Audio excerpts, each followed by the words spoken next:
You talk about a challenging environment in the numbers, but despite that, you've managed to beat even your own predictions by quite a wide margin. And in fact, we had a ticker saying that FinCap's decreased its price target by 9%, but in fact, it's actually increased its price target by 9%, probably on the back of these numbers. Yes, no, we're very pleased with the results. I mean, we're seeing for the first time in almost 3 years a more aligned and synchronised recovery in many parts of the world.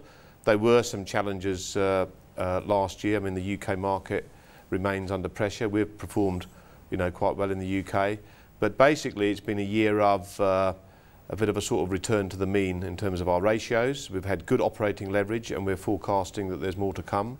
And we've had meaningful margin expansion all the way down the income statement. As a result, our earnings per share were up, underlying earnings per share were up 25%, and we're guiding a kind of symmetrical increase to that next year, another 25%. So, no, we think things are starting to come together quite well.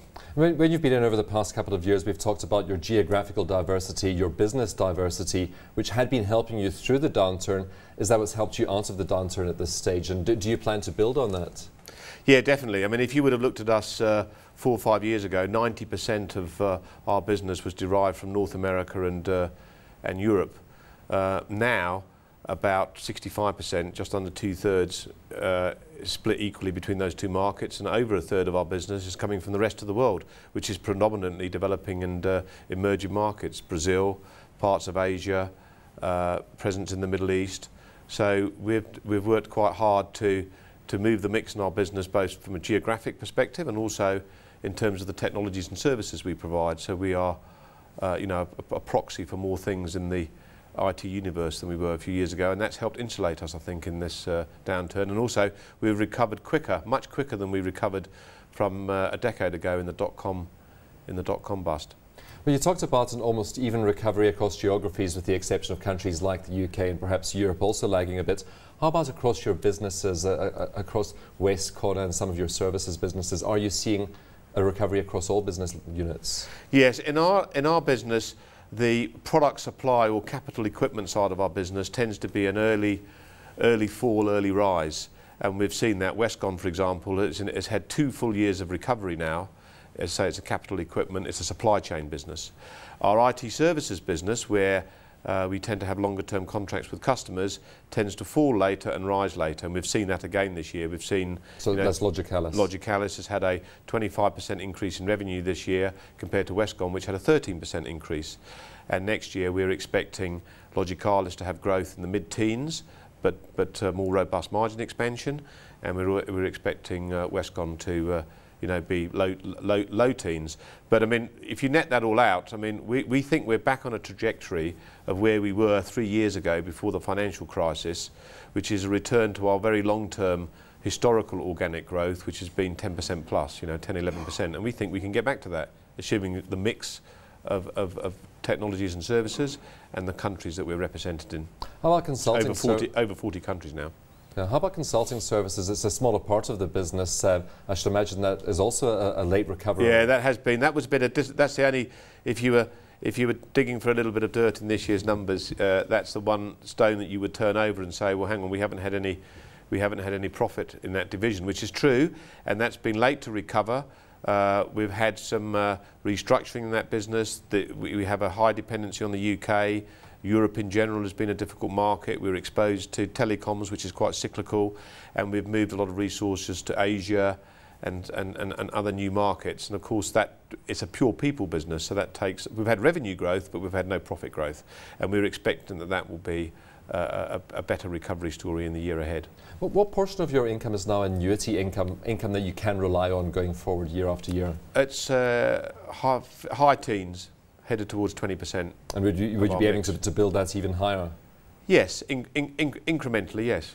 But I mean, it's been inching up, 1% or 2% a year for the last 3 or 4 years. I mean, you mentioned you're now present in more than 40 countries. I see you also have nearly 5,000 employees. In fact, this is your 25th anniversary this year, because you started this business back in 1986. So some big milestones you're kind of chasing at this stage, or crossing. Oh yes. But I mean, we often get asked about this. I mean, our core focus, and it has been for the last few years, is running and operating our business organically. While M&A has always been a feature of how we extend our business in terms of footprint, new geographies. It's a small part of our business. When you look back in recent history, I doubt if we acquire more than 5% of our revenues each year. So all the guidance that we're given going forward, and 90% plus of the year we've just reported on, is all organic growth and operations.